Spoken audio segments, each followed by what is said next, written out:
bab-bab yang diberikan ya, bab 1 sampai bab 6 nanti mempresentasikan ya sesuai dengan urutannya.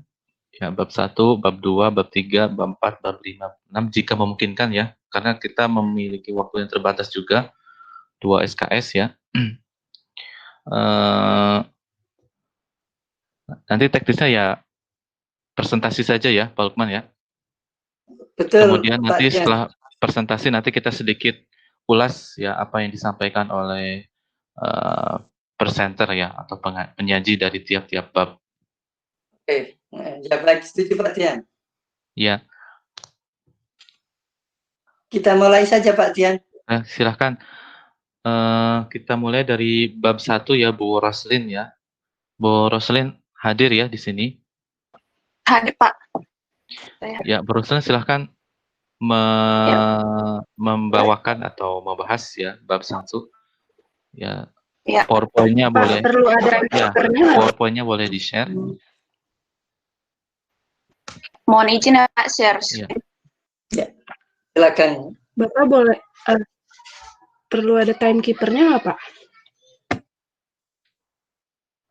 Kira-kira berapa menit ya? Biasanya kalau 6 kelompok yang maju 15 menit Pak per orang. 15 menit kali 6 sudah cukup ya? Ya, cukup Pak. Maksimal 15 menit. Oke. Ini maaf Pak Lukman dan juga Bapak Ibu, saya sambil ini juga ikut seminar ya di Aceh, jadi 2 laptop gitu ya. Nanti Pak Lukman minta tolong ya, Pak Lukman. Oke. Ya, nggak masalah Pak. Ya, iya silahkan.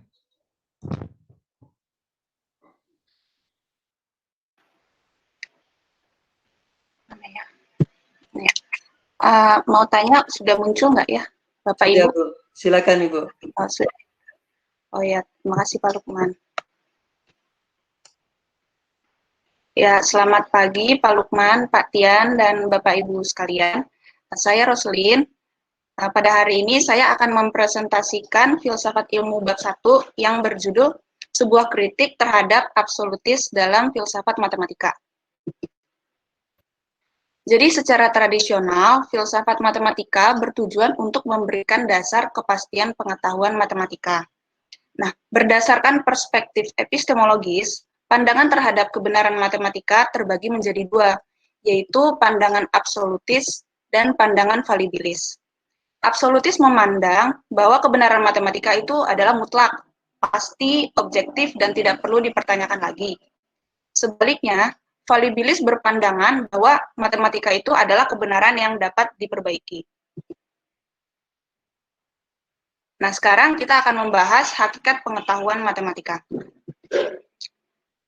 Berbicara mengenai hakikat pengetahuan matematika, ada baiknya terlebih dahulu kita awali dengan apa itu pengetahuan.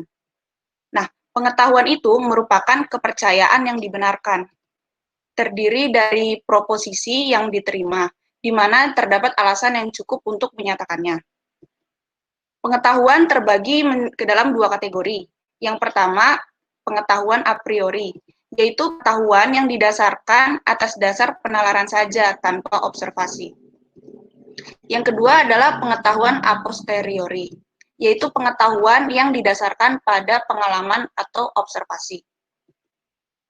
Adapun pengetahuan matematika ini masuk ke dalam pengetahuan a priori. Selanjutnya, secara umum pengetahuan matematika itu terdiri dari pernyataan yang dibenarkan oleh bukti-bukti dan tergantung pada aksioma. Euclid menyatakan kalau pengetahuan matematika itu dibangun dari deduksi logis dan teorema, aksioma, dan postulat. Logika yang mendasari dibiarkan tidak ditentukan. Nah, karena pembuktian logis mempertahankan kebenaran dan aksioma yang diasumsikan adalah kebenaran yang sudah jelas, maka setiap teorema yang berasal daripadanya pastinya juga harus kebenaran. Sayangnya, klaim Euclid berupa aksioma dan postulat tidak lagi dipertimbangkan sebagai dasar dan kebenaran. Karena hal ini menghasilkan kontradiksi, khususnya pada klaimnya Euclid, yaitu postulat paralel atau postulat kesejajaran, Jadi postulat ini terlalu panjang sehingga merisaukan para matematikawan. Selanjutnya, kita akan membahas bagaimana pandangan absolutis terhadap pengetahuan matematika. Jadi absolutis seperti yang sudah saya katakan tadi, berpandangan bahwa pengetahuan matematika itu sebagai suatu kebenaran yang pasti dan tidak dapat diragukan. Nah, ini adalah contoh filsuf yang penganut dari absolutis. Ada A.J. Ayer dan Hempel. Nah, ini ada dua dasar filsuf yang mengklaim mengapa kebenaran matematika adalah kebenaran yang pasti. Bisa dilihat di layar ya.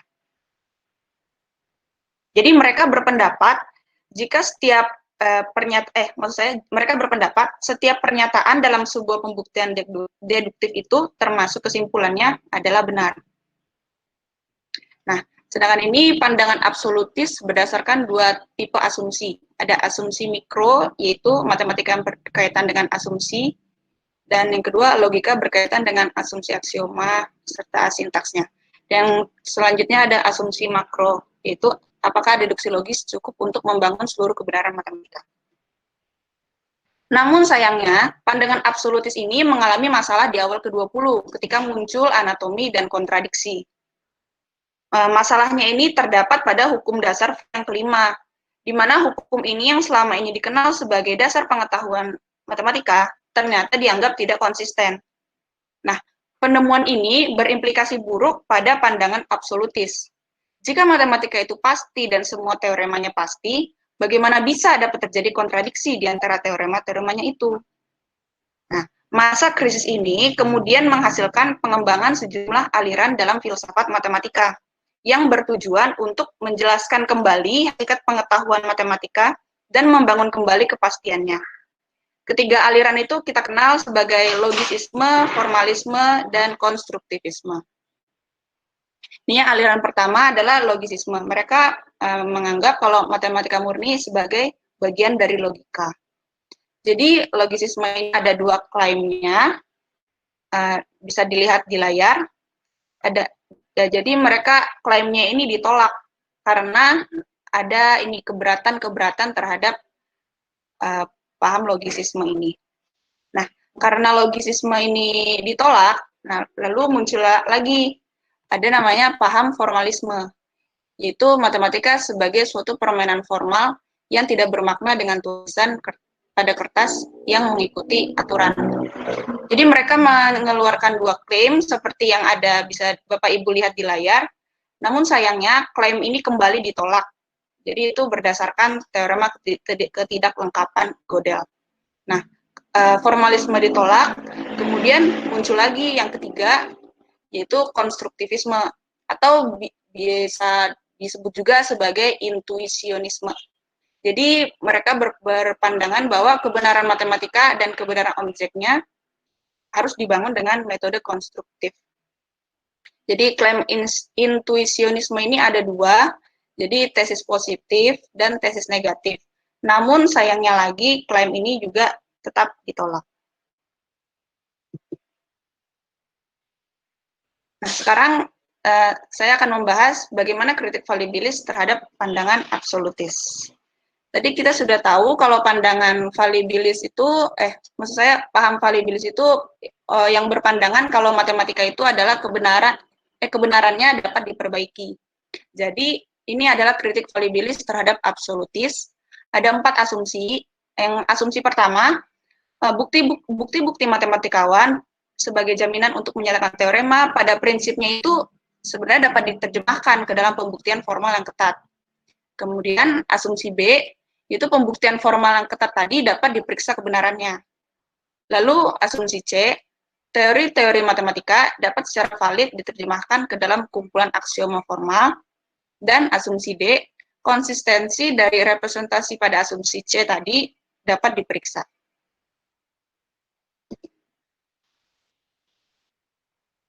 Selanjutnya, pandangan valibilis. Ya, jadi pandangan valibilis ini karena mereka menganggap matematika itu kebenarannya bisa salah, dapat diperbaiki, dan tidak pernah dapat dianggap melampaui revisi dan koreksi. Mereka ada dua tesisnya, ada dua ini. Jadi yang pertama ada tesis negatif. tesis negatif ini terkait dengan penolakan absolutisme. Jadi mereka menganggap pengetahuan matematika itu bukan kebenaran mutlak dan tidak memiliki validitas mutlak. Nah, yang kedua ada tesis positif terkait dengan pengetahuan matematika itu sebenarnya dapat diperbaiki dan secara terus-menerus terbuka untuk revisi. Jadi kesimpulan yang bisa diambil dari bab 1 ini, saya mengambil 3. Yang pertama, filsafat matematika itu merupakan cabang filsafat yang bertujuan untuk merefleksikan dan menjelaskan hakikat matematika. Lalu, terdapat 2 pandangan terhadap kebenaran matematika, yaitu pandangan absolutis yang menganggap kalau matematika itu kebenarannya adalah mutlak, dan pandangan valibilis yang menganggap kalau sebenarnya kebenaran matematika itu dapat diperbaiki. Nah, meskipun pandangan absolutis ini menggunakan metode deduktif, namun faktanya masih terdapat kekeliruan pada asumsi yang mereka ajukan. Nah, di mana pandangan absolutis ini menemui masalah pada permulaan abad ke-20, ketika sejumlah antinomi dan kontra diturunkan ke dalam matematika. Yang tadi yang hukum dasar Frege yang kelima tadi ternyata tidak konsisten. Ya, itu presentasi saya hari ini. Sekian dari saya, kurang lebihnya mohon maaf. Terima kasih.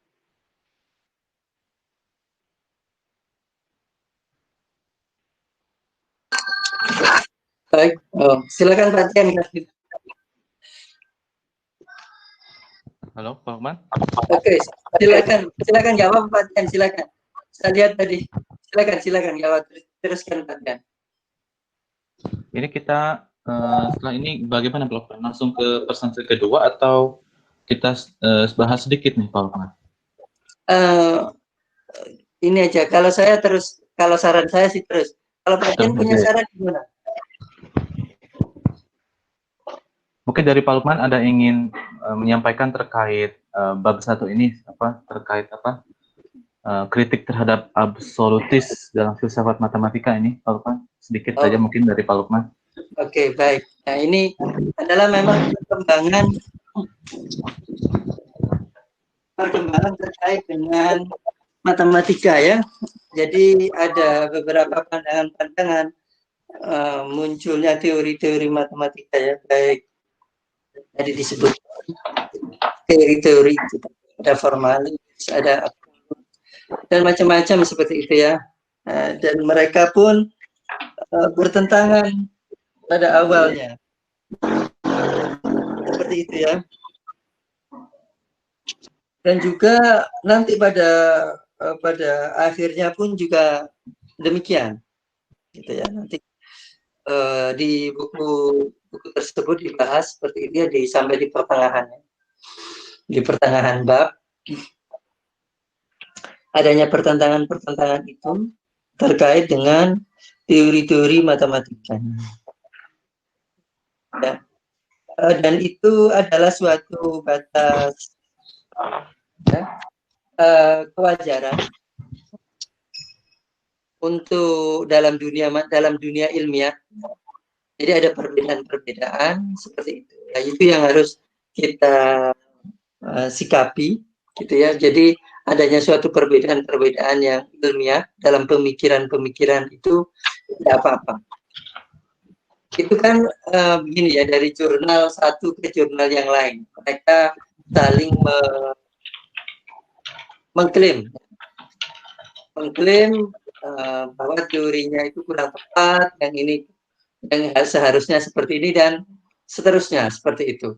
Tapi itu di dalam jurnal-jurnal yang mereka kemukakan,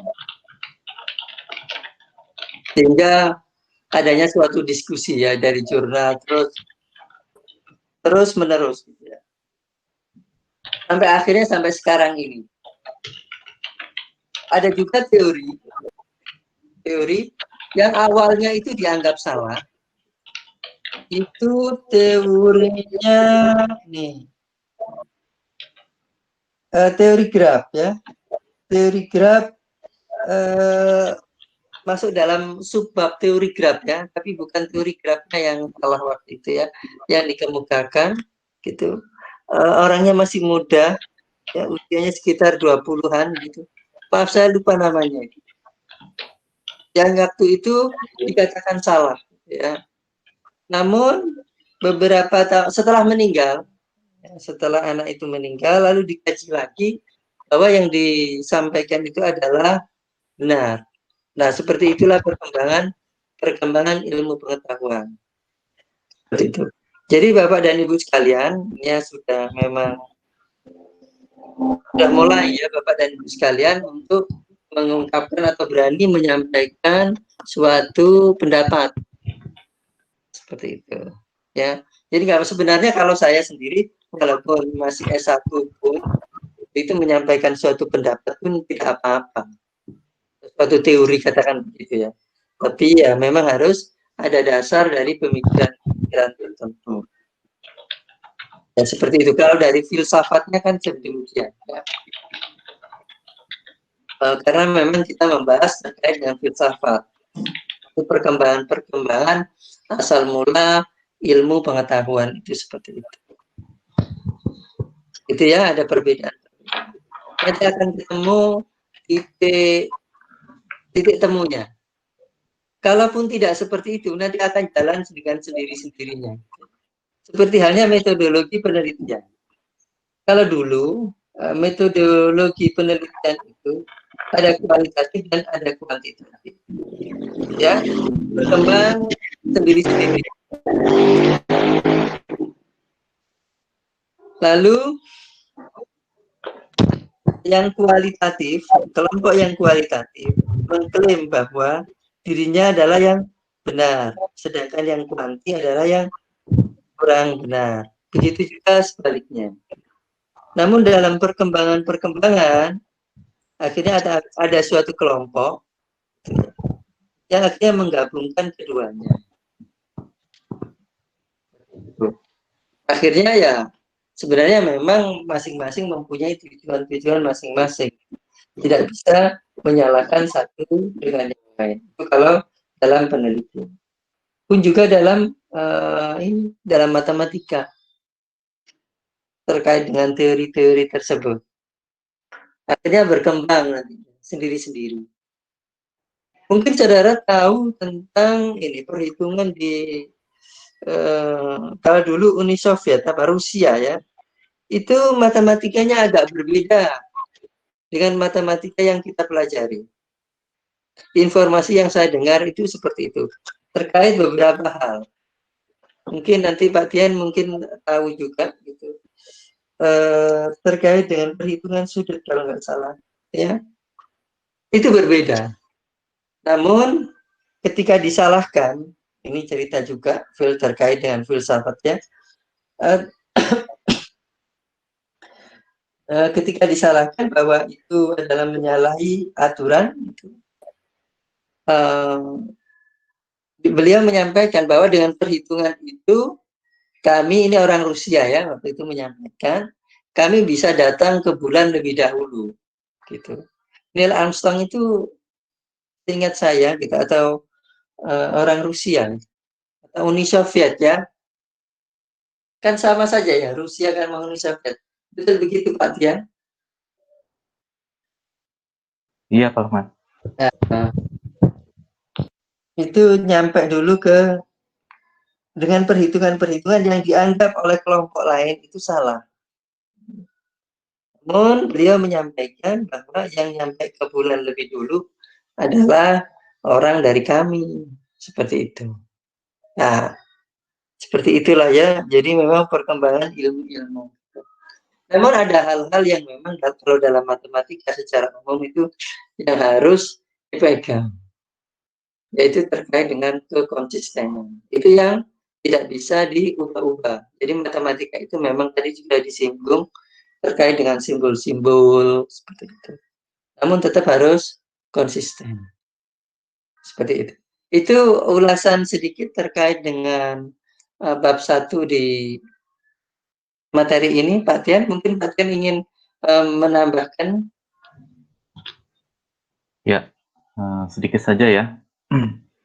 terkait dengan filsafat matematika. Ini yang sering kita pahami di lapangan. Jadi matematika itu sering dijelaskan atau didefinisikan atau difahami sebagai ilmu pasti ya. Jadi kalau kita bertanya pada siapapun, guru, siswa, apa itu matematika? Nah, ini matematika ini cenderungnya dianalogikan ya, itu sebagai ilmu pasti gitu ya. Jadi memang mereka melihat kebenaran dalam matematika itu tidak terbantahkan ya, karena ilmu pasti. Jadi dengan memahami ilmu pasti tidak ada ruang ya, bagi matematikawan atau siapapun untuk mengembangkan, kan sudah ada ya. Jadi ketika memahami matematika sebagai ilmu pasti atau absolut, itu memahami matematika sesuatu yang given, diberikan, diturun ke bumi gitu ya, dan manusia hanya yang menerima saja gitu ya. Nah, di sini di bab 1 ini dijelaskan ya bahwa ada fallibilism itu bahwa melihat bahwa matematika itu suatu aktivitas matematikawan ya. Matematikawan itu kan manusia. Jadi, kalau manusia kan cenderungnya atau ada kemungkinan dia berbuat salah gitu ya. Jadi jadi melihat matematika itu tidak absolut gitu ya. Nah, di sini perlu difahami juga gitu ya bahwa ada contohnya ya, misalkan yang saya baca itu yang postulat kelima ya, kalau nggak salah ya, postulat kelima Euclid ya, itu kan masih diperdebatkan gitu ya. Apakah itu teorema atau postulat, itu masih diperdebatkan ya. Nah, ini menggambarkan bahwa memang matematika itu bukan sesuatu yang absolut ya, tapi sesuatu yang bisa berubah ya, bisa berubah. Tergantung dari bahasannya. Kan ada yang bagian yang memang di absolut, ada bagian juga yang bisa berubah. Nah, itu ya kalau pendapat saya terkait bab 1 ini. Tapi yang menjadi perhatian saya juga adalah nanti Bapak Ibu juga jangan melihat tulisan yang ditulis oleh Paul Ernest ini suatu hal yang absolut ya. Jadi buku ini bukan suatu hal yang benar semuanya. Jadi bisa juga ada yang salah gitu ya. Jadi coba melihatnya beyond apa yang tertulis di teks gitu ya. Jadi Bapak Ibu punya kebebasan juga untuk mengkritisi tulisan yang ada di buku tersebut gitu ya. Jadi aplikasikan fallibilisnya gitu, bahwa apa yang ada di buku belum tentu benar juga. Itu saja mungkin dari saya ya. Kita lanjutkan ya Pak Lukman ke presenter yang kedua, penyaji yang kedua, bab 2, Bu Asri ya kalau nggak salah ya. Iya. Ya, silahkan Bu Asri. Iya, Pak.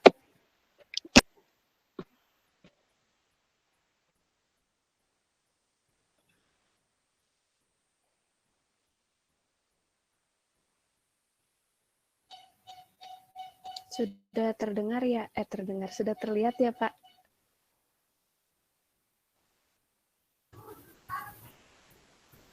Halo? Belum ada nih ya. Udah ada nih ya. Ada. Oke. Saya mulai saja. Saya kebagian dari nama saya Asrianti Desiniar. Sebagai penyaji bab 2 yaitu filsafat matematika yang direkonseptualisasi. Jadi bab 2 ini benar-benar sangat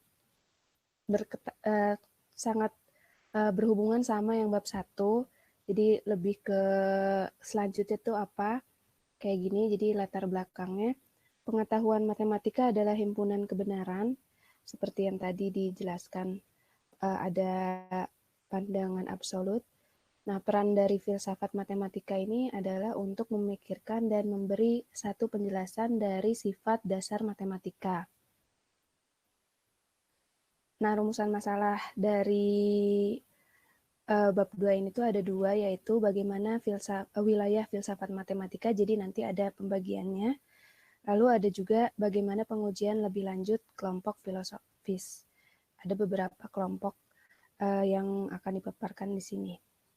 Lalu tujuannya mengetahui bagaimana wilayah filsafat matematika, dan yang kedua mengetahui bagaimana pengujian lebih lanjut kelompok filosofis. Nah, ada 3 hal yang dianggap penting di filsafat dan pendidikan. Di sini setiap masalahnya ini digambarkan dalam bentuk seperti ini. Ada perbandingan pemikiran sudut pandang filsafat, absolutis, dan falibilis.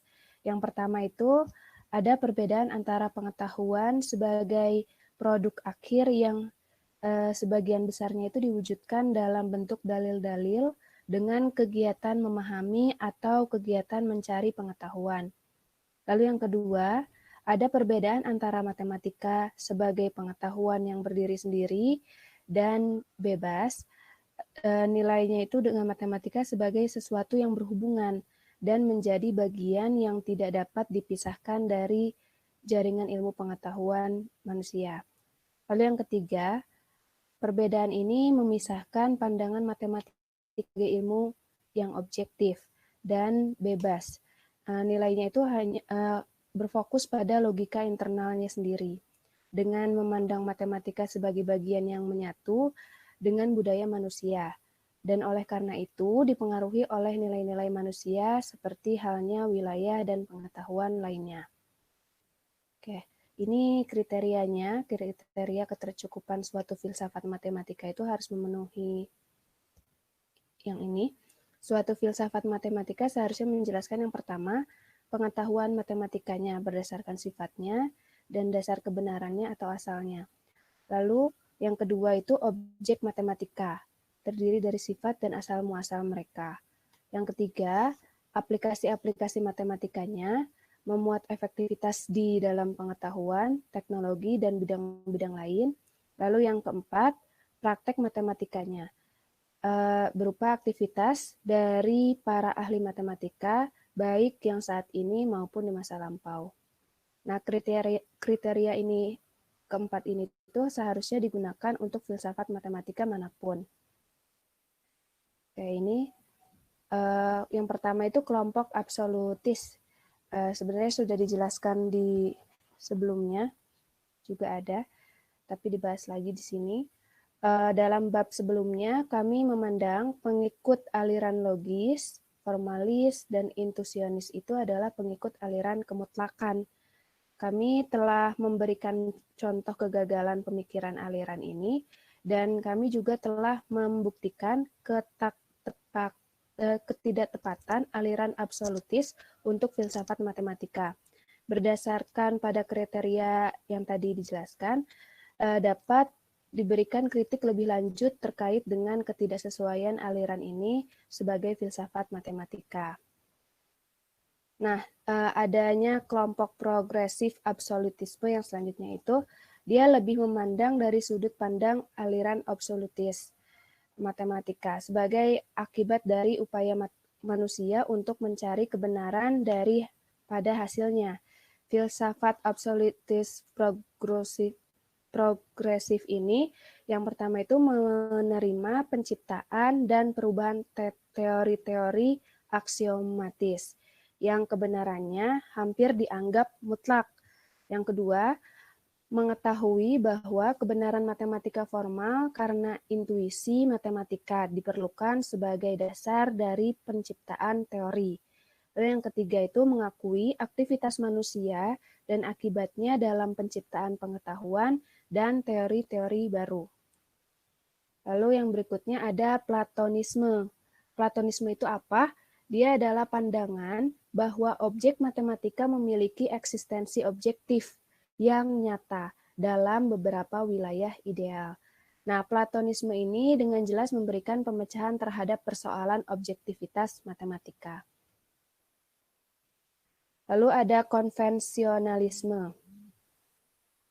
Pandangan ini, pengikut aliran konvensionalisme itu menyebutkan bahwa pengetahuan matematika dan kebenarannya didasarkan pada konvensi atau kesepakatan linguistik.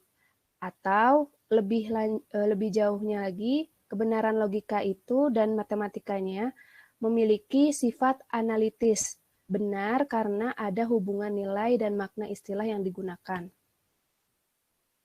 Lalu ada empiris. Nah, penganut empiris ini memandang sifat dasar matematika, yaitu empiris naif atau benar-benar sangat dasar, yaitu untuk membedakan dengan kuasi empirisnya yang dijelaskan oleh Lakatos. Lalu menyebutkan bahwa kebenaran matematika adalah generalisasi empirik atau sebagai pengamatan. Kami membedakan dua tesis empiris ini dibagikan menjadi dua. Yang pertama itu konsep matematika memiliki asal-usul empirik. Dan yang keduanya, kebenaran matematika memiliki dasar kebenaran empirik, maka diambil dari dunia nyata. Jadi ini berhubungan pembagiannya itu. Lalu ada yang tadi empiris, nah ini kuasi empirisnya, dia memandang matematika sebagai apa ahli matematika lakukan, dengan semua kekurangan yang melekat pada aktivitas atau ciptaan manusia di sini. Nah, kuasi empiris ini menampilkan arah baru dari filsafat matematika, karena penekanannya pada praktek matematika. Lalu di kuasi empiris ini dibagi identifikasinya sebagai berikut, ada 5. Yang pertama, pengetahuan matematika dapat keliru. Lalu yang kedua, matematika bersifat hipotesis deduktif. Ketiga, sejarah adalah pusatnya. Lalu yang keempat, penegasan pentingnya matematika informal. Dan yang kelima, dimasukkannya teori penciptaan pengetahuan. Kriteria cukup dan kuasi empirisnya itu menawarkan penjelasan sebagian tentang pengetahuan matematika serta asal-usul dan dasar kebenarannya. Ini kriteria cukupnya berdasarkan beberapa alasan. Ada yang pertama itu tidak ada penjelasan tentang kepastian kebenaran matematika. Kedua, Lakatos tidak menguraikan hakikat dari objek-objek matematika atau asal-usul objek-objek tersebut. Ketiga, Lakatos tidak memberikan penjelasan tentang hakikat atau keberhasilan aplikasi matematika atau keefektifannya dalam sains, teknologi, dan wilayah lain. Keempat, Lakatos tidak begitu mengembangkan untuk membawa sejarah matematika ke dalam inti dari filsafat matematikanya. Kuasi empiris ini mendapatkan kritik berdasarkan beberapa alasan. Yang tadi baru 4, nah yang kelimanya itu Lakatos tidak dapat memberikan dasar kebenaran untuk memasukkan tesis sejarah empiris ke dalam pendekatan filsafat analitis dengan menggunakan pijakan yang sama dengan metodologi logis. Lalu filsafat matematika empiris kuasi itu Lakatos memberikan alasan yang diperlukan tetapi tidak cukup banyak untuk mengembangkan pengetahuan matematis. Dan yang ketujuh, yang terakhir ini, tidak ada eksposisi sistematis dari kuasi empiris yang dijelaskan secara detail untuk menambahkan penolakan terhadap kuasi empirisnya. Nah, publikasi Lakatos tentang filsafat matematika berisi studi kasus historis dan tulisan polemik. Sudah.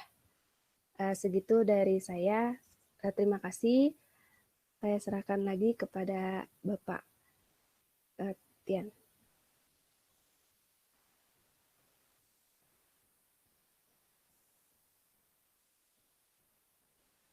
Baik, terima kasih. Baik, itu tadi memperjelas adanya satu perbedaan-perbedaan pendapat ya yang di awal sudah dikemukakan. Jadi wajar gitu ya. Jadi matematikawan dulu ya. Mungkin sekarang juga sama saja ya. Kalau sekarang ini matematikawan atau para ilmuwan ini secara umum pun juga demikian. Jadi ada yang berpendapat, kalau tadi saya contohkan terkait dengan metodologi. Sekarang juga ada pun demikian. Jadi ada kelompok orang-orang tertentu, katakan begitu ya, yang menganut aliran bahwa penelitian itu haruslah kualitatif. Ya, memang beliau memang ahli di bidang kualitatif ya, seperti itu. Ada yang berpandangan seperti itu. Pun juga sebaliknya, ada yang berpandangan bahwa yang namanya penelitian itu adalah kuantitatif. Seperti itu. Seperti itu. Jadi memang wajar ya. Jadi kita harus memahami kelompok-kelompok tersebut. Namun dalam perkembangan baru, nah ini ada yang namanya mixing method. Pun juga akhirnya kan matematika juga demikian. Gitu. Ya, ada kelompok-kelompok tertentu yang ngomong absolut, ya, lalu valibilis, formalis, seperti itu. Lalu ada konstruktivis. Seperti akhirnya berkembang seperti itu. Ya, terkait dengan matematikanya. Itu namun ya karena mungkin ini ya kita ada di pendidikan seperti itu ya. Jadi tidak begitu melihat perbedaan-perbedaan itu secara mencolok. Karena yang dibahas di sini adalah terkait dengan matematikanya. Namun nanti pada bab ya pertengahan sampai dengan akhir itu ada membahas terkait dengan model-model pembelajaran. Apakah ada perbedaan? Oh, juga ada. Namun tidak apa ya namanya ya? Ya masih ada ini apa namanya? Titik temunya semuanya. Namun terkadang satu dengan yang lain masih bersikukuh dengan pendapatnya masing-masing. Karena menurut beliau, gitu, menurut beliau itu benar pendapat beliau itu. Ambillah contoh langkah-langkah dari saintifik, ya. Saat itu, waktu itu pun awal-awal dicetuskan sudah ada perbedaan-perbedaan pendapat terkait dengan langkah-langkah saintifik itu yang disarankan oleh pemerintah kan. Ketika disarankan pertama kali banyak sekali bermunculan perbedaan-perbedaan pendapat.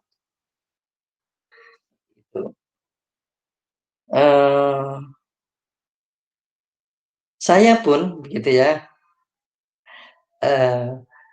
pendapat saya gitu ya, masuk ke dalam kelompok salah satu dari kelompok itu. Namun saya tidak antisipasi ini menceritakan saya sendiri yang terkait dengan saintifik. Jika itu dicetuskan oleh pemerintah waktu itu terkait dengan saintifik, awal-awal saintifik ya, sebelum menteri yang sekarang ini berarti ya, yang awal itu yang mencetuskan tentang saintifik, pun ada perbedaan-perbedaan. Gitu. Dan saya masuk dalam kelompok atau salah satu pendapat. Seperti itu ya. Dan itu wajar, kami ya saling menghormati. Seperti itu. Gitu. Saya pun juga menerima pendapat beliau. Saya apa namanya ini ya, saya menghormati. Oh ya nggak apa-apa pendapatnya seperti itu. Punya alasan. Ya, saya pun juga punya alasan sendiri dan logis gitu. Kalau misalkan kita duduk bersama seperti itu, kita masing-masing mengemukakan argumentasi kita. Kan enak ya, kita bisa ngomong, bisa ketemu seperti itu. Ya, jadi kita bisa mengarahkan seperti itu. Ya, pendapat dan kita sama-sama saling menghormati. Ini terkait perbedaan-perbedaan. Namun Bapak dan Ibu sekalian, yang menjadi masalah yang terlalu meyakini bahwa pendapatnya adalah pendapat yang paling benar. Nah, ini yang akan menjadi permasalahan nantinya. Jika Masalah itu tidak terjadi masalah begitu besar jika beliau-beliau itu tidak membimbing seorang mahasiswa. Yang menjadi permasalahan yang besar, ini saya kemukakan juga di awal untuk saudara ya. Jika misalkan saja seseorang mahasiswa menjadi bimbingan saya, tentu saya akan mengutarakan pendapat-pendapat saya. Lalu pengujinya adalah yang berseberangan dengan pendapat saya dan fanatik seperti itu.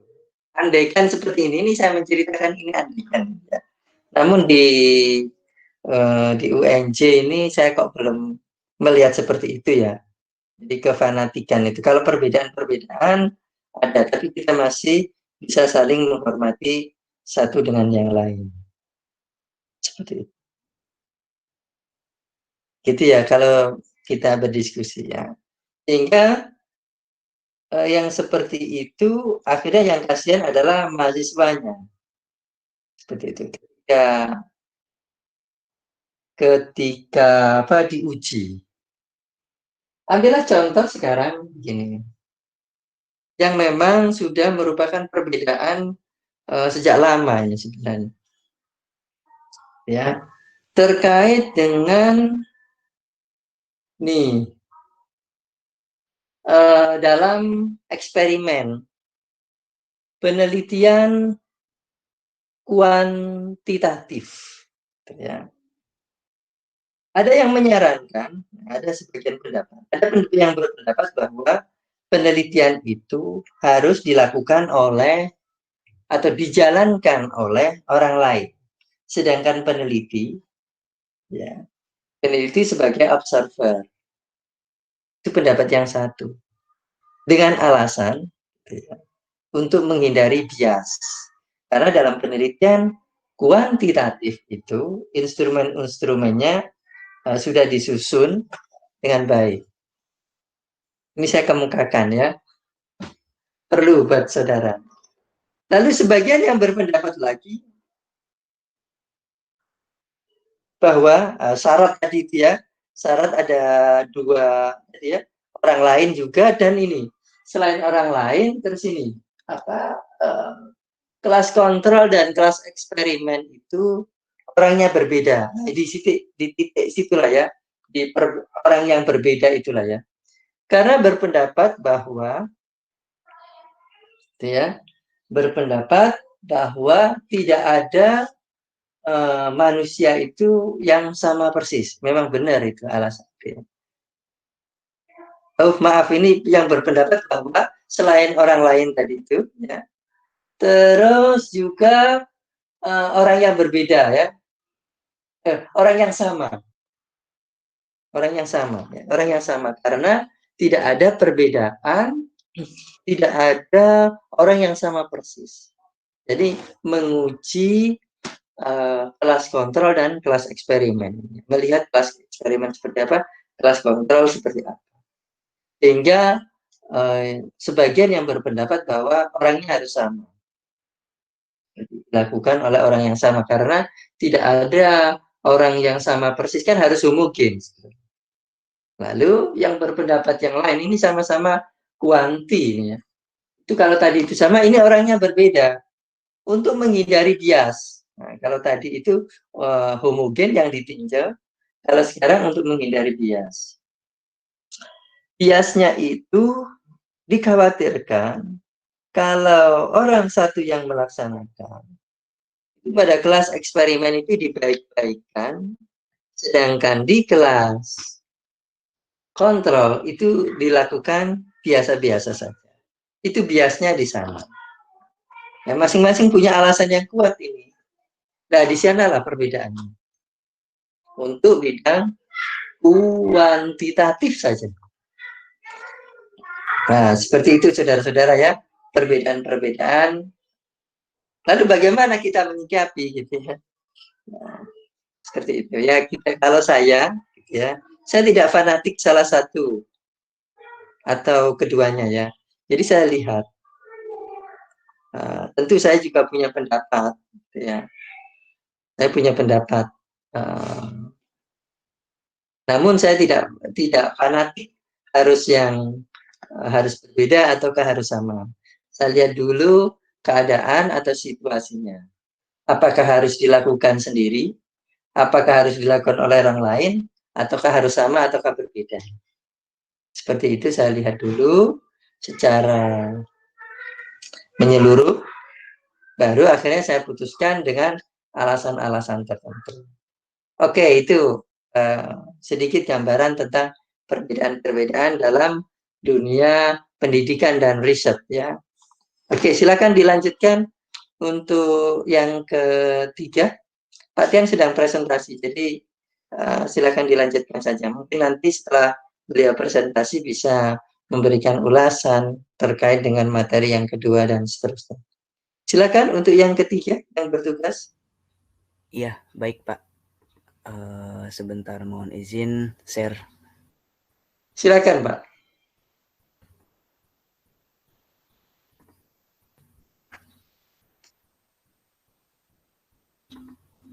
Gimana share?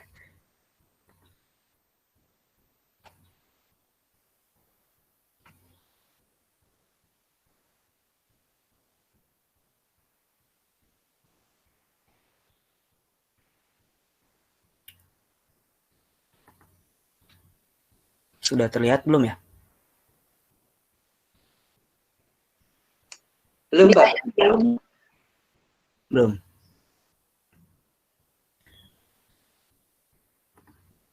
Oke, Bu Roselin bisa minta tolong? Sedikit Iya, Pak. kendala nih.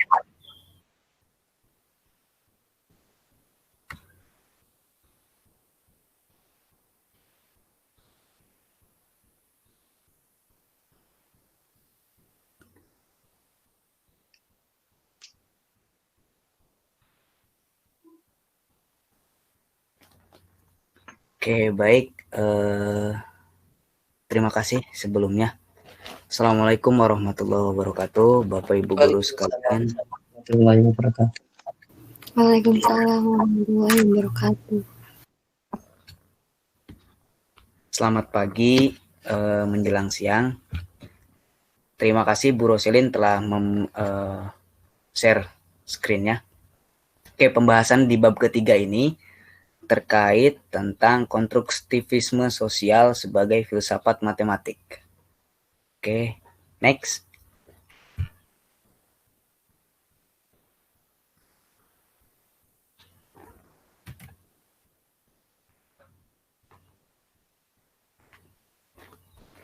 Bisa dilanjut, Bu Roselin? Oke, nah pada bahasan utama di konstruktivisme sosial di sini, kita membahas yang pertama, ya apa itu konstruktivisme sosial, lalu ada pengetahuan subjektif dan objektif, lalu berikutnya ada konstruktivisme sosial sebagai pengetahuan yang objektif, lalu ada pengujian kritis. Oke. Berikutnya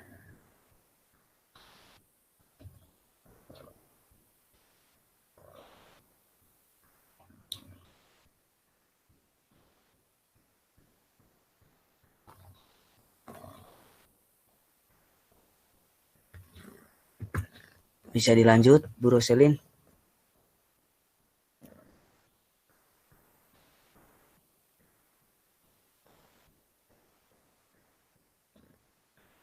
Nah, untuk konstruktivisme sosial,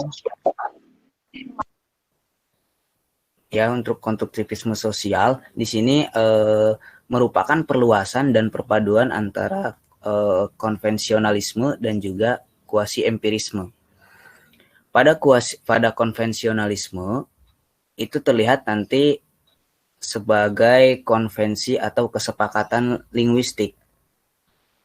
Lalu pada kuasi empirisme itu terlihat nanti ada dialog antara para ahli yang mencoba menyelesaikan persoalan matematika dan juga membutuhkan negosiasi kembali sebagai standar perubahan yang harus dilakukan dengan teliti. Oke, selanjutnya.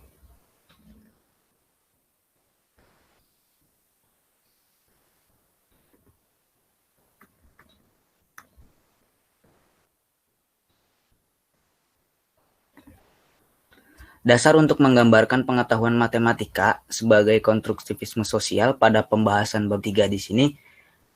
Yang pertama, dasar pengetahuan matematika itu adalah pengetahuan linguistik atau ilmu tentang bahasa, kesepakatan, dan juga aturan-aturan.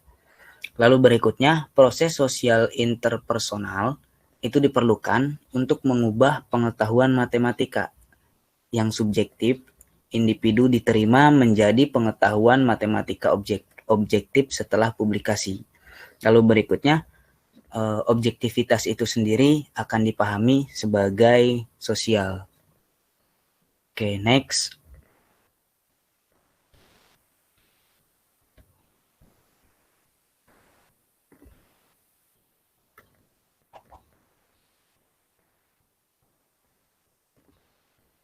Lalu sebenarnya apa sih fokus utama pada konstruktivisme sosial di bab 3 ini?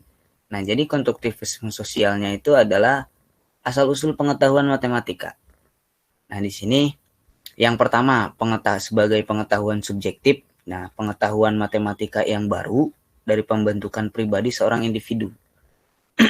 Lalu diteruskan menjadi pengetahuan yang objektif melalui publikasi menjadi pengetahuan objektif dengan pengawasan bahasan intersubjektif, reformulasi dan penerimaan. Lalu dilanjutkan kembali. Pengetahuan objektifnya itu diinternalisasi dan direkonstruksi oleh individu selama belajar matematika untuk menjadi pengetahuan subjektif yang individual. Nah, di situ dikatakan sebagai pengetahuan yang subjektif. Dengan demikian, pengetahuan subjektif dan objektif matematika dari masing-masing memberikan kontribusi kepada penciptaan dan penciptaan ulang yang lainnya. Ya, mungkin seperti itu. Itu fokus utama untuk konstruktivisme sosial. Oke, next. Berikutnya, itu ada asumsi-asumsi yang mendukung.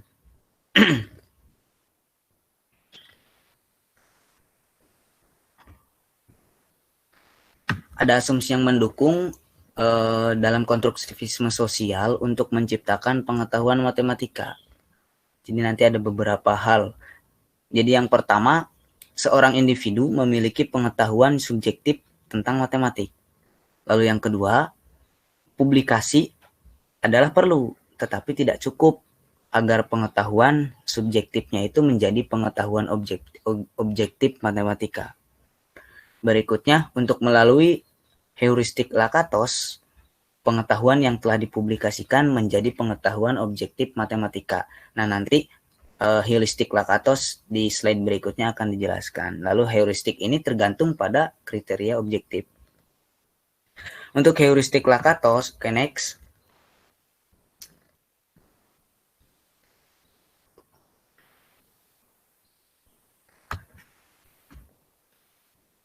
Untuk heuristik Lakatos di sini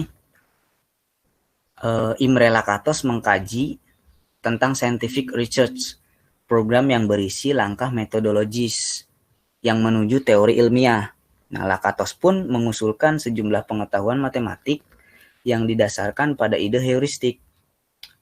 Nah, makanya ia memberikan beberapa aturan dasar untuk menemukan pembuktian dan contoh tudingan untuk dugaan tersebut.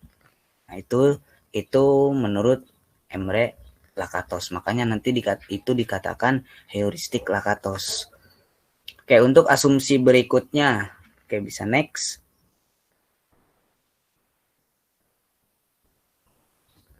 Di asumsi berikutnya, asumsi yang mendukung konstruktivisme sosial untuk menciptakan pengetahuan matematik. Berikutnya ada kriteria objektif untuk mengkritik pengetahuan matematika yang terpublikasi berdasarkan pada pengetahuan objektif bahasa. Lalu, pengetahuan subjektif matematika yang diinternalisasikan secara luas itu akan merekonstruksi pengetahuan objektif. Kontribusi individunya pun dapat menambahkan, melakukan rekonstruksi atau menciptakan ulang pengetahuan matematika. Nah, jadi di situ ada kata-kata internalisasi.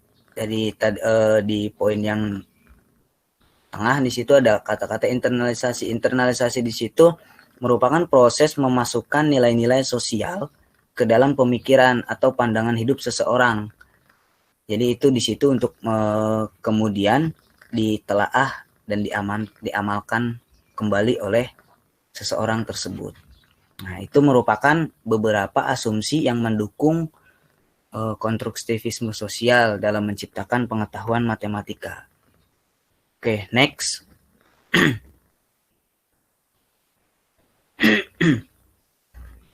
Pada pembahasan berikutnya di situ ada poin terkait dua buah pengetahuan, yakni subjektif dan juga objektif. Adapun perbedaannya di situ terlihat, saya sudah buatkan tabel. Pada pengetahuan subjektif, dia akan memiliki pengalaman sadar terhadap individu tersebut. Kalau pengetahuan objektifnya muatan logis buku atau teori-teori yang diterbitkan atau dipublikasikan. Lalu pada subjektif pun merujuk pada pengetahuan yang ada di pikiran. Itu kalau pengetahuan subjektif. Kalau objektifnya merujuk pada semua pengetahuan yang intersubjektif dan sosial. Lalu peranan pada subjektif, peranannya itu menjelaskan asal-usul pengetahuan matematik yang baru, menciptakan kembali dan juga berkelanjutan terhadap keberadaan pengetahuan. Pada pengetahuan objektifnya berperan sebagai menyatakan secara simbolis bahwa pengetahuan matematik itu dapat digunakan dalam wilayah publik. Jadi itu beberapa perbedaan terkait pengetahuan subjektif dan objektif. Oke, next. Lalu nanti pada pembahasan ini pun konstruktivisme sosial, pengetahuan objektif dalam matematika itu seperti apa? Nah, di sini pengetahuan objektif dalam matematika, jadi dapat dikatakan bahwa objektivitas pengetahuan matematika dan objek matematikanya adalah ciri dari matematika yang diterima secara luas, sehingga pengetahuan matematikanya itu dapat digunakan secara umum.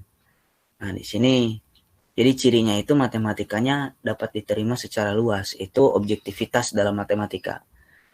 Lalu jaminan konvensionalis untuk pengetahuan matematikanya seperti apa? Nah, pengetahuan matematikanya diterima berdasarkan justifikasi publik atau pembuktian yang dipublikasi dan telah lulus dari kecermatan dan kritik publik. Pembenaran itu untuk pengetahuan matematika yang terdiri dari bukti deduktif. Nah, itu jaminan konvensionalis terhadap pengetahuan matematikanya. Jadi pembuktiannya itu yang dipublikasikan, diterimanya secara publish. Oke, next. Lalu pada konstruktivisme sosial itu berikutnya ada objek-objek matematika. Objek-objek matematikanya di sini objek matematika yang mewarisi kepastian, yaitu kestabilan definisi dari objektivitas pengetahuan matematika tersebut. Jadi matematika yang mewarisi kepastian, yakni yang stabil definisinya. Untuk berikutnya ada asal-usul pengetahuan matematika. Sebenarnya asal-usul pengetahuan matematikanya berdasar dari mana? Pengetahuan matematika di sini adalah produk dari manusia atau pengetahuan subjektif yang ditransformasi pengetahuannya. Pengetahuan matematikanya itu objektif dan diterima secara sosial. Itu asal-usul pengetahuan matematikanya. Lalu penerapan pengetahuannya bagaimana? Penerapan pengetahuan matematikanya yaitu ditopang oleh hubungan yang erat antara matematika dan ilmu pengetahuan yang lain, baik badan pengetahuan, bidang penyelidikan, metode bagian dan juga metode masalah. Oke, next.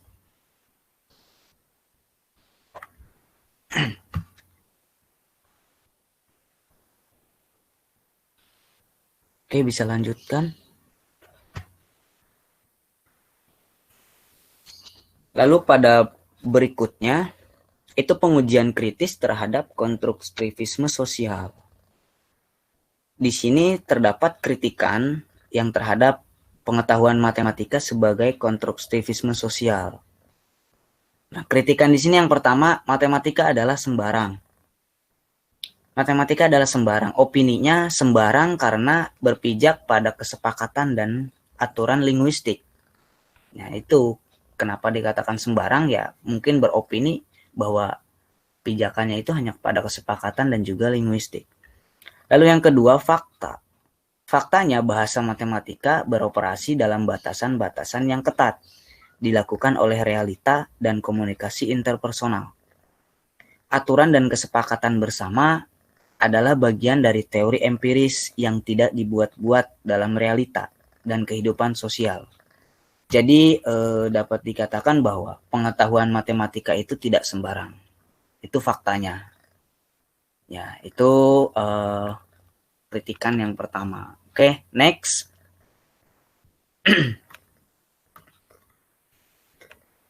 Lalu kritikan yang kedua, Bu Roselin, bisa next videonya? Video itunya. Belum muncul ya Pak? Udah saya next.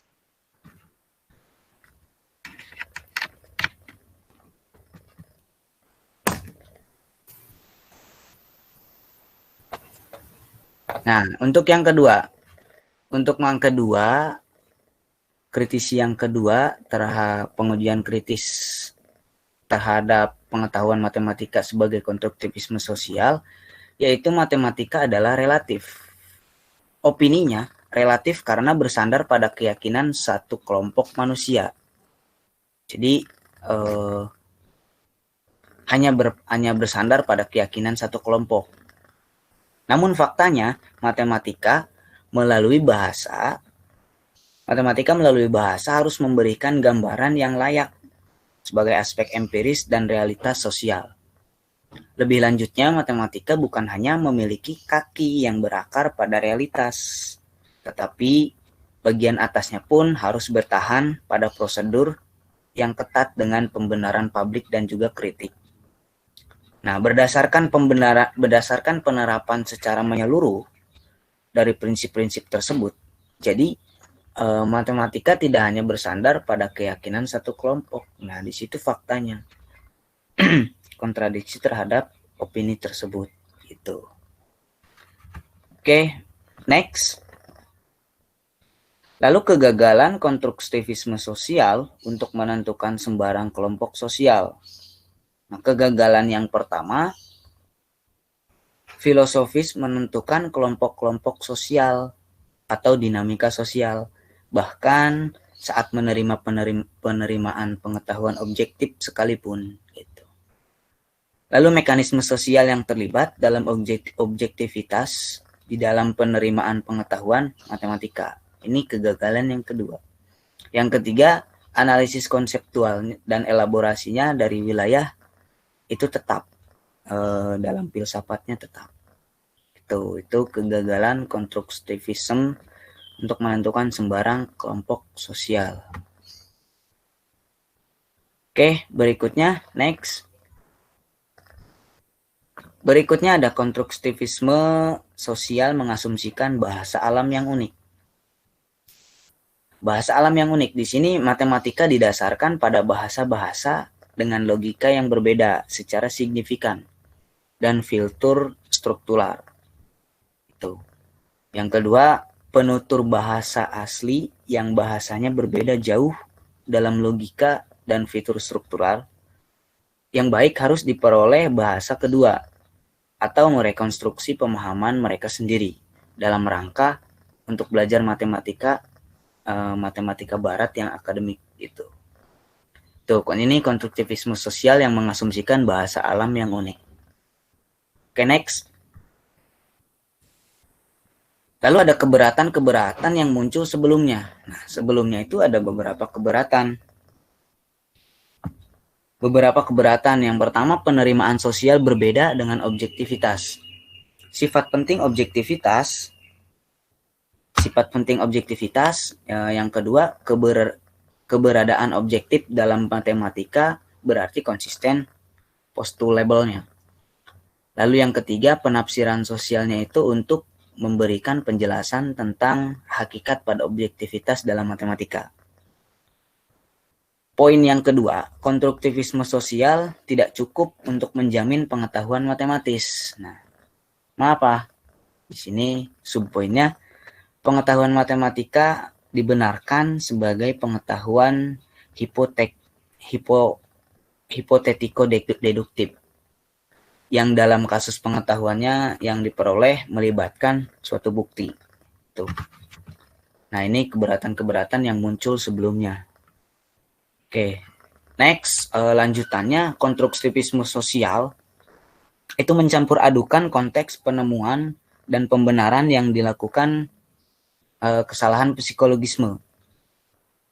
Poinnya, psikologi matematika harus dihitung untuk pengembangan dan asal-usul pengetahuan matematika dari perspektif filosofi.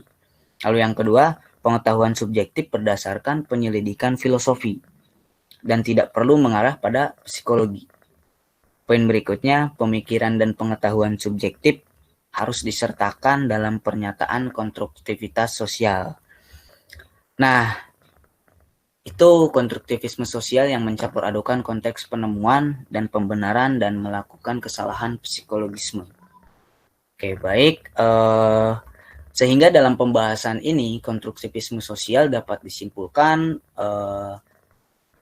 konstruktivisme sosial adalah perluasan dan perpaduan pandangan matematika yang sudah ada sebelumnya, terutama mereka yang konvensionalis dan juga puisi empiris. Jadi konstruktivisme sosial memandang matematika sebagai konstruksi sosial. Konstruktivisme sosialnya ini adalah suatu deskriptif sebagai lawan dari filsafat preskriptif matematika yang bertujuan untuk menjelaskan hakikat matematika yang dipahami secara luas, seperti pada kriteria kecukupan.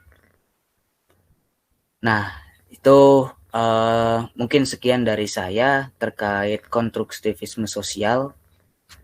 Pembahasan di bab ketiga ini, konstruktivisme sosial sebagai filsafat matematika. Terima kasih, kurang-kurangnya mohon maaf. Sekian, Assalamualaikum warahmatullahi wabarakatuh. Waalaikumsalam warahmatullahi wabarakatuh. Waalaikumsalam warahmatullahi wabarakatuh. Dan ini ya, dari teori-teori pendidikan pun juga ada perbedaan-perbedaan. Ya, jadi ada teori behavior. Kalau yang di sini kecenderungan dibahas terkait dengan materi atau aliran, kayak gitu ya kalau dibilang aliran konstruktivisme. Seperti itu. Namun ada juga kan yang tidak seperti itu. Ada kelompok-kelompok konvensional. Ya, ada perbedaan-perbedaan. Wajar itu ya, enggak apa-apa. Nah, saudara sendiri nanti juga bisa mengembangkan dari perkembangan-perkembangan ilmu yang ada. Boleh mengikuti aliran yang ada atau pendapat yang ada. Boleh juga berpendapat yang berbeda. Tidak apa-apa, kecenderungan saudara yang mana. Oke, itu tambahan dari saya. Apa Pak Tian sudah selesai ini? Belum nampaknya ya.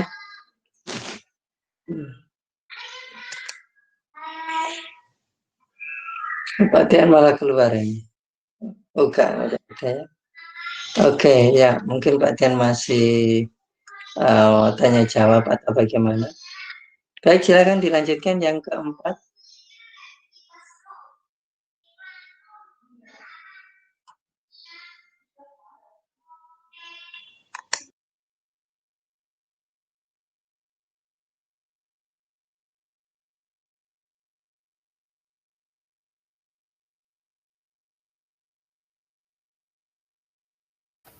Iya, bismillahirrahmanirrahim. Assalamualaikum warahmatullahi wabarakatuh. Waalaikumsalam warahmatullahi wabarakatuh. Maaf, Ibu pakai handphone ya? Enggak Pak, pakai inian laptop. Pakai laptop itu terpotong ya. Sekarang terpotong Bu. Kalau lebar ini terpotong. Tapi kalau begini enggak. Ya udah seperti ini aja ya Pak kalau gitu ya. Ya, mungkin bisa terserah saja kalau saya kan. Mungkin Iya. nah ini enggak, ini. Sekarang deh. Ini lagi Bu sekarang. Apa? Kayak gini enggak ya Pak? Terpotong. Nah, sekarang enggak terpotong. Oke. Ya udah izin seperti ini aja ya Pak kalau gitu nggak bisa diperbesar. Ini Ya sudah cukup Bismillahirrahmanirrahim. ya. Oke, silakan. Ya. Ya. Jadi pada bab 4 ini adalah membahas tentang filsafat ilmu konstruktivisme sosial dan pengetahuan subjektif. Ini ada keterkaitannya dengan bab 3, keterkaitannya sangat banyak. Nah, ini adalah beberapa rumusan masalah dan tujuannya. Langsung saja ke pembahasan. Yang pertama, konstruksi pengetahuan subjektif. Jadi, pengetahuan subjektif itu dapat dihasilkan dari interaksi, di mana interaksi itu bisa dari panca indera ataupun dari tindakan langsung. Nah, ini selanjutnya ada pengetahuan subjektif nih. Di pengetahuan subjektif ini didapatkan ada dua prinsip, yaitu dari pengalaman langsung ataupun dari teori yang telah ada sebelumnya. Nah, dari maksudnya di sini adalah dari teori yang telah ada sebelumnya, yaitu ketergantungan pada teori sebelumnya yang akan menjadikan teori subjektif ini bersifat rekursif, seperti itu. Menurut Glaserfeld pada subjektif, dia menyebutkan bahwa subjektif sebagai konstruktivisme radikal yang menegaskan dua prinsip utama, yaitu pertama, fungsi pemahaman menyesuaikan pengalaman yang telah ada, bukan penemuan dari realitas logis. Lalu prinsip yang kedua, pengetahuan tidak diterima secara pasif tetapi juga secara aktif dibangun oleh pemahaman subjek. Nah, pandangan berikut ini menjelaskan bagaimana kita mengkonstruksi pengetahuan subjektif yang mengkonstruksi pengetahuan yang cocok dengan porsi yang diberikan oleh keadaan zaman sekarang ini. Nah, selanjutnya ada menurut Halliday, yaitu ada kemampuan linguistik yang juga sebelumnya di bab 3 sudah dijelaskan. Nah, di sini kemampuan linguistik itu terdapat ada tiga bahasan. Yang pertama ada bentuk, yang kedua makna, yang ketiga adalah fungsi bahasa. Nah, pengetahuan subjektif tentang bahasa ini cenderung lebih prosedural daripada pengetahuan proporsional. Artinya, yang lebih merupakan masalah pengetahui bagaimana daripada mengetahui bahwa. Itu menurut Reilly juga. Nah, untuk menurut si Halliday sendiri ini, dia menegaskan bahwa terdapat tiga linguistik ini, yaitu ada bentuk, ada makna, dan fungsi, di mana bentuk dan fungsi bahasa adalah sistem yang dimanifestikan secara umum yang terbuka untuk dikoreksi dan kesepakatan.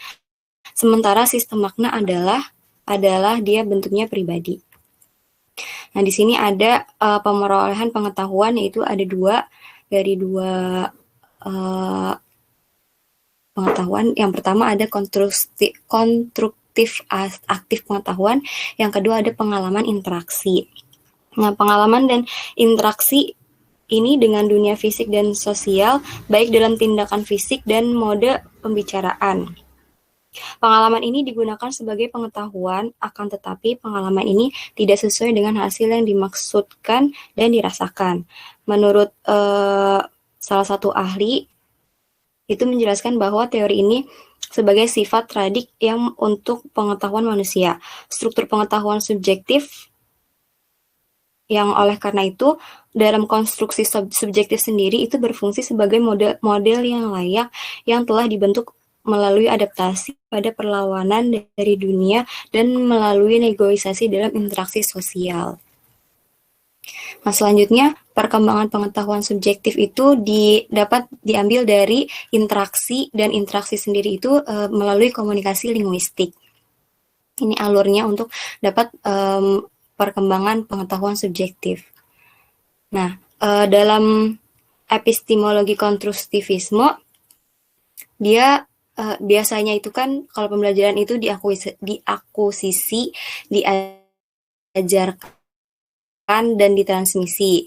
Nah, tapi kalau dalam epistemologi konstruktivisme itu tidak menganut yang ketiga tadi, tapi menganut yang dikonstruksi dan direkonstruksi. Maksudnya apa? Konstruksi di sini adalah terletak pada kecerdasan otak dan struktur pengetahuan. Kecerdasan otak dan struktur pengetahuan akan menghasilkan apa yang disebut sebagai struktur kognitif. Nah, dalam kerangka konstruktif sendiri, konstruksi pengetahuan itu adalah respon dari individu yang dapat dilalui melalui proses pembelajaran. Nah, biasanya kan kalau misalnya guru itu masih banyak guru yang mengajar siswa, memberi materi ke siswa itu hanya melalui dengan mentransfer ilmu. Tapi kalau misalnya di konstruksi ini, dalam proses pembelajaran ini bukan hanya mentransfer pengetahuan dari guru ke murid, melainkan membantu siswa agar dapat mengkonstruksi sendiri pengetahuannya lewat kegiatan terhadap fenomena dan objek yang ingin diketahui. Nah, dalam proses konstruksi sendiri, tugas guru di sini adalah dalam proses lebih menjadi mitra yang aktif bertanya, merangsang pemikiran, dan menciptakan persoalan sehingga membiarkan murid untuk mengungkapkan gagasan dan konsepnya, serta kritis menguji konsep murid. Jadi jadi kita di sini untuk membangun konstruksi siswa. Nah, yang kedua itu ada proses di rekonstruksi. Rekonstruksi sendiri ini adalah pembelajaran di kelas yang melalui upaya atau strategi guru dalam memperbaiki pembangunan kualitas pendidikan yang baik dan kondusif di dalam kelas. Jadi kalau diskonstruksinya itu lebih kayak membangun gagasan siswa lebih aktif, lebih bisa menemukan konsep. Kalau di rekonstruksinya sendiri ini dalam mencapai situasi kelas yang lebih kondusif. Nah, selanjutnya ada konstruksi pengetahuan matematika. Di sini pengetahuan linguistik itu didapatkan dari dasar. Di dasarnya itu di mana dari pengetahuan subjektif dan objektif yang telah dibahas di bab 3 sebelumnya. Nah, ini ada karakteristik pengetahuan matematika. Karakteristik bertingkat dan bersifat hierarkis. Nah, ini dan dari konsep istilah itu nanti ada definisi, baru ditemukan pengetahuan subjektif. Itu alur untuk mengetahui pengetahuan subjektif. Nah, ini ada pembentukan konsep untuk melalui proses vertikal. Yang pertama itu pembentukan konsep dan pengetahuan baru, lalu langkah selanjutnya pengetahuan sebelumnya nanti akan didapatkan proses vertikal. Nah, proses vertikal sendiri di sini adalah proses pemindahan dalam dunia simbolik itu sendiri, yang arti luasnya itu adalah proses reorganisasi yang terjadi dalam sistem matematika sendiri. Misalnya menemukan suatu keterkaitan antara beberapa konsep dan strategi, serta mencoba menerapkannya dalam menyelesaikan masalah yang diberikan. Nah, ini untuk mencapai proses vertikal harus melalui pembentukan konsep dan pengetahuan baru, pengetahuan sebelumnya baru didapatkan proses vertikal. Selanjutnya ada hubungan antara pengetahuan subjektif dan pengetahuan objektif. Jadi pengetahuan objektif dan pengetahuan subjektif ini sangat berkaitan, sehingga jika keduanya sudah berhubungan nanti akan didapatkan filosofi konstruksi sosial matematika.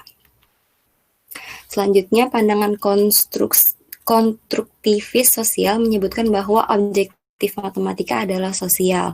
Pandangan konstruktivis sosial menyebutkan bahwa objektif matematika ada di dalam dan melalui dunia sosial, dari tindakan manusia, interaksi aturan, didukung oleh pengetahuan subjektif individu matematika, yaitu dari bahasa dan kehidupan sosial yang selalu membutuhkan penciptaan kembali.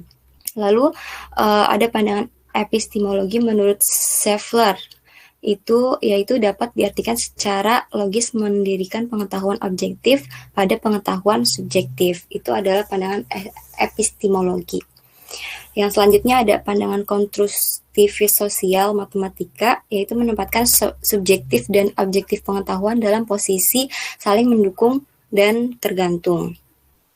Nah, dari kesimpulan penjelasan di atas, bahwa pengetahuan subjektif tidak pasif diterima tetapi juga secara aktif dibangun oleh setiap individu. Konsep dan proposisi matematika berasal dan berakar pada bahasa dasar dan diperoleh bersama kompetisi linguistik. Sesuai dengan pandangan epistemologi, dapat diartikan bahwa secara logis bahwa mendirikan pengetahuan objektif pada pengetahuan subjektif. Jadi pengetahuan subjektif sendiri itu dapat berkaitan dengan pengetahuan objektif. Sekian pembahasan dari bab 4. Terima kasih. Kurang lebihnya mohon maaf. Wassalamualaikum warahmatullahi wabarakatuh.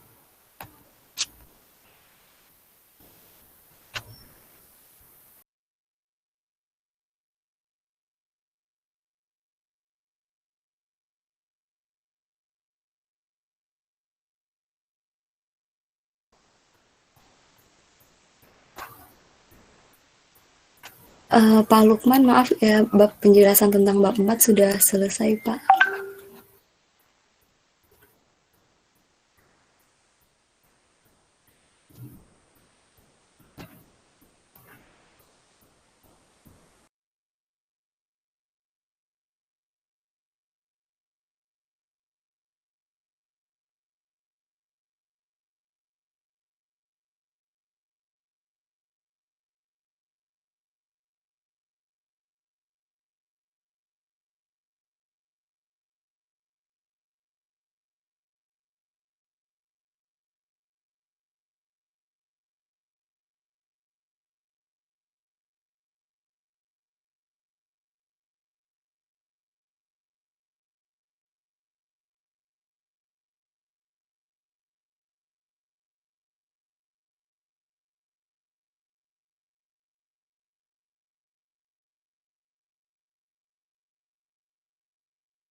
Oke teman-teman, langsung dilanjut aja ya ke bab 5.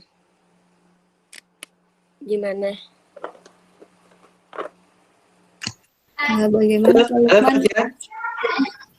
Pembahasan tentang bab 4 sudah selesai. Halo Pak Tian, sudah selesai?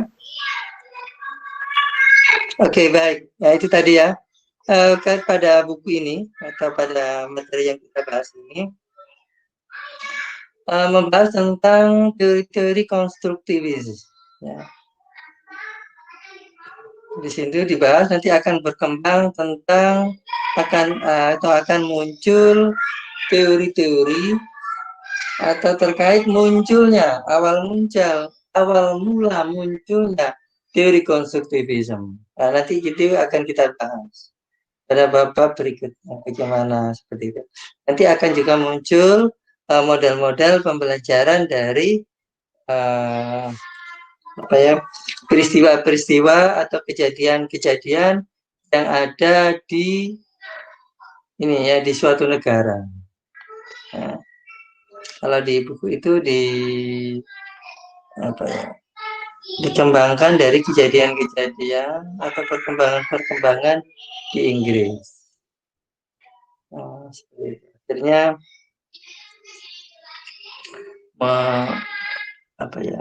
berkembanglah teori konstruktivisme itu seperti itu ya. Jadi bagaimana nanti munculnya model-model pembelajaran di sana seperti apa. Jadi ya dari riset atau dari keadaan-keadaan yang ada seperti itu. Oke, baik, sudah Pak Tian, halo.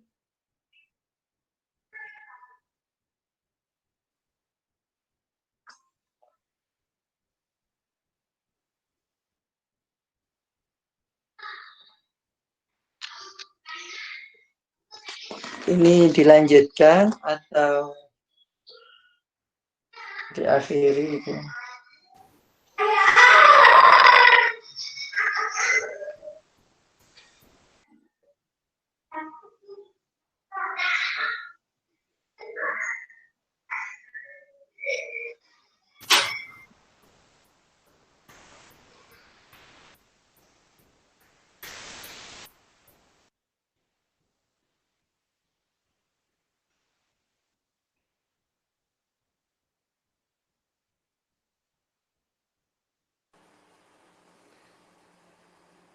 Bapak, maaf, gimana? Ini lagi lanjut atau gimana ya, Pak? Sebentar, saya akan buat kesepakatan dengan Pak Tian dulu, Bu. Ya, Oh iya, ya, iya baik, Pak. saya hubungi.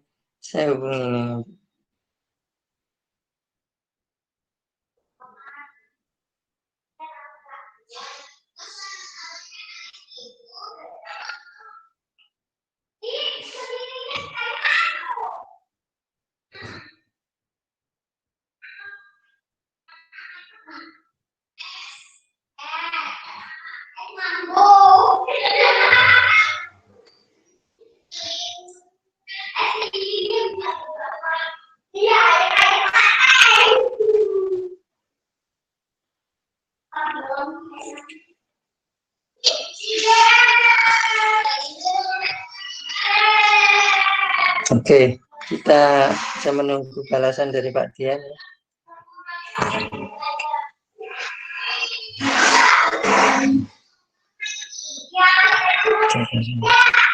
Bentar ya.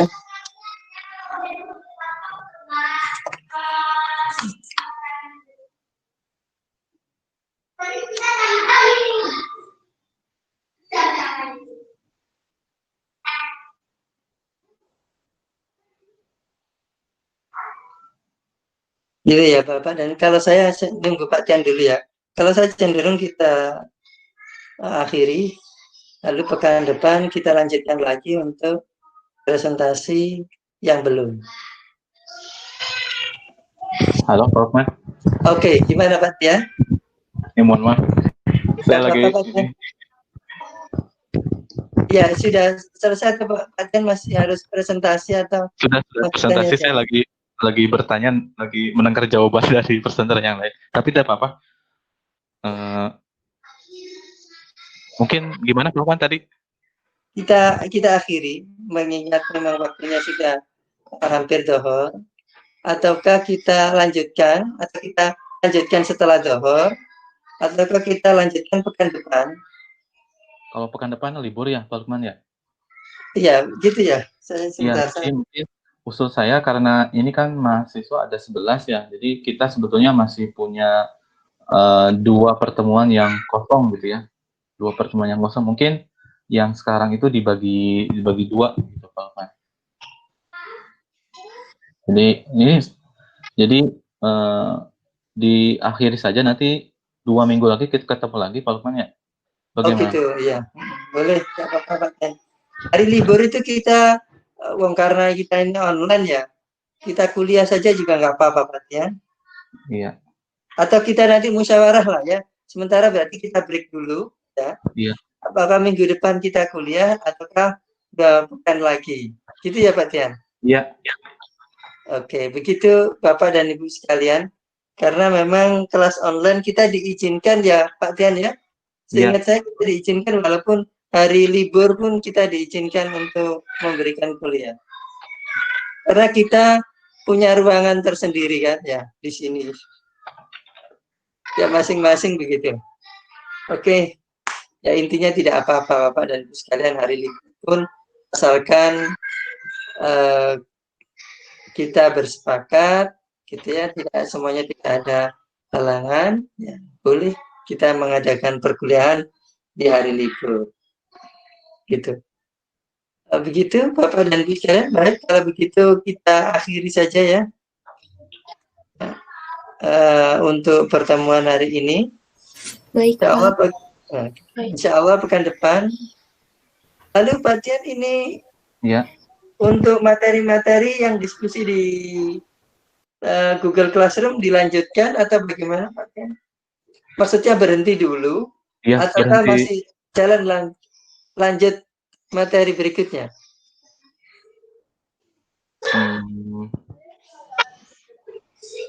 Mungkin berhenti dulu aja ya Pak Lukman ya, biar istirahat dulu gitu ya. Oke. Jadi berhenti dulu sampai dengan presentasi ini selesai. Gitu ya, Pak Tian? Ya, okay. Tapi yang misalkan bertugas itu boleh siap-siap dari sekarang, dan Bapak Ibu juga bisa membaca dari sekarang gitu kan ya. Nanti untuk mengajukan pertanyaannya ditunda gitu. Okay. Jadi mempersiapkannya boleh dari sekarang sebetulnya. Oke. Baik, seperti itu. Baik, kalau begitu Pak Tian, Baik Bapak dan Ibu sekalian, terima kasih atas perhatiannya. Saya akhiri cukup sekian. Wabillahi taufiq wal hidayah. Wassalamualaikum warahmatullahi wabarakatuh. Waalaikumsalam warahmatullahi wabarakatuh. Pak. Terima kasih Pak. Terima kasih Pak. Waalaikumsalam warahmatullahi wabarakatuh. Terima kasih Pak. Pak Lukman. Sampai jumpa lagi Bapak Ibu ya. Ya, saya izin keluar dari forum ini. Mari. Iya Pak. Assalamualaikum. Waalaikumsalam. Waalaikumsalam.